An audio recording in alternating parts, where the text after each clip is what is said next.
one of the island's apex predators, just got an apex augmentation. You should look at the brand new Hiya Toys Godzilla vs. Kong Advanced Skullcrawler.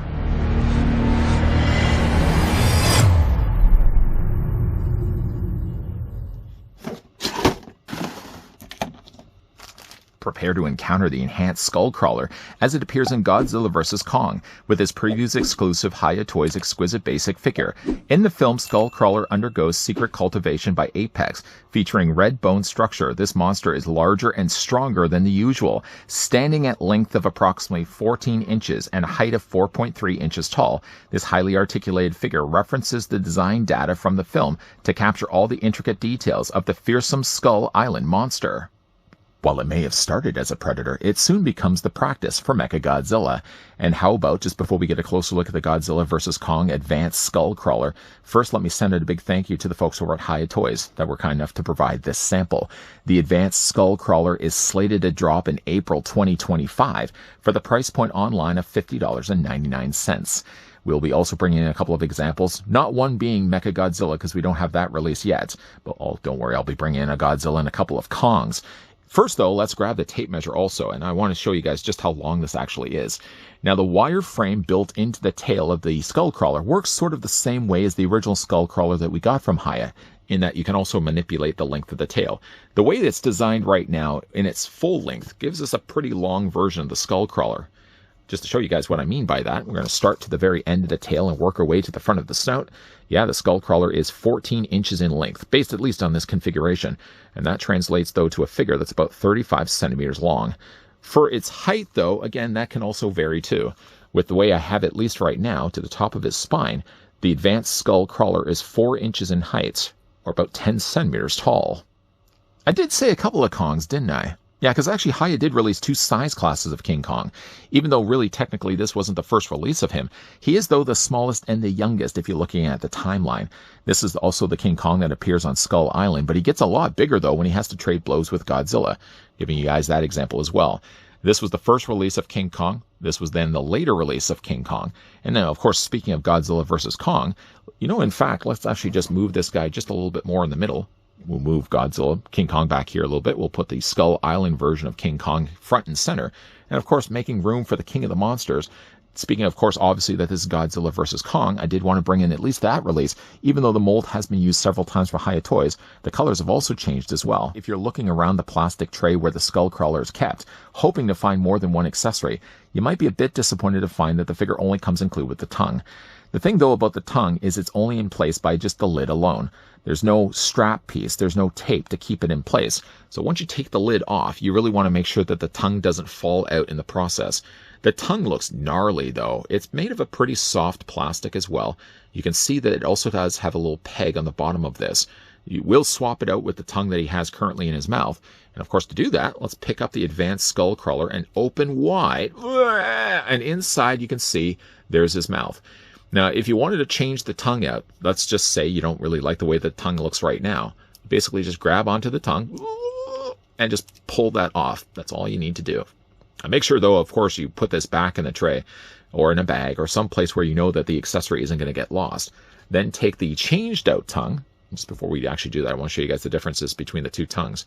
The shorter tongue on a regular normal Skullcrawler, and then just the gnarly looking tongue. Look at that. It looks like a pitchfork or a fork. It's really super cool. The coloring is also a little bit different too. That you'll notice that this one is a little bit lighter of a pink. Anyways, that just basically attaches the exact same way. See a little hole there on the back? How could you miss it? Just basically take the peg right there, plug it in place. Now, one thing I will say though about plugging this in is it doesn't seem like to me like it securely attaches. I mean, it's there, but I feel like when I bang this, or if I start to move this around, I feel like the tongue comes off a little too easy. Maybe I've got it a little bit more secure than I had it earlier. Yeah, you really want to make sure you're really pushing it in there just to make sure the tongue doesn't go anywhere. The mouth does technically still close, but now it looks like he bit his tongue. Yeah, I would probably just more so rather have the Advanced Skullcrawler with his mouth open if I'm going to be using a tongue like this. If you did want to have, of course, his mouth closed, maybe beeline it back to the regular tongue instead. Just a cool looking tongue. Gene Simmons would be jealous. Of course, around the tongue, though, is just rows upon rows of teeth. The teeth are so nicely sculpted. They're a little harder, though, to make out on the top of his jaw. They're a lot easier to obviously spot down below here. I like the way they've also added a clear finish there on the inside of his mouth, so it just looks wet. In fact, like everything, though, on the Skullcrawler looks soaking wet. Now, when we see this guy actually in the movie, he emerges out in the like little tunnel chamber. And as soon as he comes out, he's grabbed right away, and he's beamed right down the middle by Mechagodzilla, and basically just split in half, filleted. I do hope, though, that this is a precursor, the fact that we are getting an advanced version release of this guy, that maybe Mechagodzilla isn't that far away from a release as well. Mechagodzilla, even though a little disappointing on design, just the fact that, I mean, Hiya up to this point has done really good, solid releases of all the other figures. A Mechagodzilla, I certainly would love to see what they could do with that as well. Now, so again, like with the closing of the mouth, it's going to be a little harder to pull off with the longer tongue like this. So again, you might just want to have always the mouth really open. One thing, though, what you'll notice too is when you pull down the bottom of the jaw, it pops then the top of the jaw up also too. So it looks like they're sort of connected together. One thing, though, I had a bit of a struggle, though, with the advanced Skullcrawler here was the way that they designed the head. He does have posability, and I keep calling it a he. He does have posability, but I noticed, though, periodically, and I see it just happen right there, there's not a lot of wiggle space between the front of the head and the rest of the neck, that when you move this too far one way, it ends up popping the ball joint off completely. There's the inside of it, by the way, and basically all you're just going to do is take this and put it back in place. On paper, though, technically it does have a lot of posability, but the posability sort of comes with a caveat that when you are moving it, periodically, though, it's going to pop that ball joint off, and it seems to happen quite easily as well. The coloring looks really good, though, on this as well. I mean, normal Skullcrawlers generally would not have a color palette like this. We get treated to some nice little beige colors. Love the glorious use of the red that they've added here as well to the top of his crest. Along the spine as well, we get a little bit treatment to that. I guess it really isn't so much a red. It's like a very fiery pink. A lot of that pink, though, finds its way onto the spine here as well. We've got some nice little lighter colors. If I move my fingers out of the way, nice lighter colors there also as well for the yellow. This transition works really well for me. I like how it's more of a lighter yellow down below, and it sort of bleeds its way down into the brighter pink, and that makes up, again, like the spine that runs down his body. It does still continue here, but it gets more lost right around this area here. I mean, they've added just a very thin line of it, and it gets a little bit darker as it runs to the very end of its tail. The tail, by the way, does have a wire built into it. You may be able to see there's a few holes there as well. And, you know, like with the earlier Skullcrawler, there's a fair bit of mileage that you can get to the tail, where you can really bend it by quite a lot. I mean, if you really like looking at a collectible like this, and you think of the days when we used to have like bendy figures back in the 80s, I mean, there's been some considerable advances when it comes to how much something can actually bend. I mean, normal things like this, like the old snakes in the 80s, I mean, you start to bend a tail like this, it would start to fray and split the rubber. But like the plastic and the material that they're using here seems to be quite resilient, really, for the fact that you can bend it as much as you can. Love these spikes also on the ends of his tail. None of them are really super prickly, but you certainly can feel it when you're running your finger across it. But he's wet everywhere. There's like just a cool, slick slime all over his body. On the undercarriage of this as well, he has very much like a crocodile or alligator look to him. The yellows here, as you can see, start only really with his gullet. But then when it comes to his underbelly here, you can see it kind of goes more of a creamer color. He's got some nice red also there on his nails. The red, I should say, around his nails, and these very sharp-looking fangs, or talons. Would these be still talons? Whether it be a creature like this or not, I guess it would be. Very sharp-looking claw pieces on the end there as well. Like the nails themselves are fairly soft plastic. You can see there's a little bit of give to it. They probably did this also, too, so that they'd be less likely for something like this to snap. Again, there's some decent levels of posability. If you are familiar, though, with the original Hiya Toys release of the Skullcrawler, this one sort of follows, again, the same sort of territory. So for the head, going back to that right now, whether you choose to use this tongue or not, when you do move the bottom of the jaw, bing, it pops the top jaw up as well. I like that. Again, be a little careful when it comes to moving the head around. The head does look up and down, but when you're doing it, it does very frequently pop this off. So again, you just want to pop. The only thing I would probably have said is had they only made the post a little bit longer. The problem with that, though, is obviously you want to have a seamless looking body. So maybe if they made the post longer, you'd see more of a gap space in between. But at least it would ensure that you'd be able to move the head a little bit better. I mean, you sort of have to kind of look at this and think to yourself, what would I have rather? A seamless looking body or the means to properly move the head? Again, I don't know. Maybe I would lean more towards a seamless body because it looks a little nicer on the shelf. But again, like the head is going to rotate back and forth. He has a collar piece, basically, so his neck is like 3 pieces here. The head in the front, the mid-collar piece, and then the one on the end. And then all of those sort of work the same way with that ball joint. But again, like mileage is very limited here, unfortunately. The actual body here is also on a ball joint, and that fully rotates. This section of his body, and basically it sort of accordions the same way as Godzilla's tail. So there's a joint basically from this point, there's a ball joint here as well. And then the back end of the tail from this point on is basically, I really shouldn't even say that. It seems like the wire starts right around here. There doesn't seem to be a bend right here. And plus two, it's just way too thick. It's a little thicker here on the top of the tail, that even if there was a wire, it doesn't seem like it wants to bend all that much. For the front of its arms, though, these arms rotate all the way around. You can also hinge them out also as well. The reasoning also why I haven't brought in the other Skullcrawler is I don't have it anymore. I had a friend of mine that really loved Skullcrawlers, and I thought, you know what? Oh, right, fine. I seem to be a very giving friend. Maybe why people like me so much. But yeah, I had given that one away. I probably could have even asked him if I could have borrowed it for this review. But the arms, I would imagine, work the exact same way as the other Skullcrawler.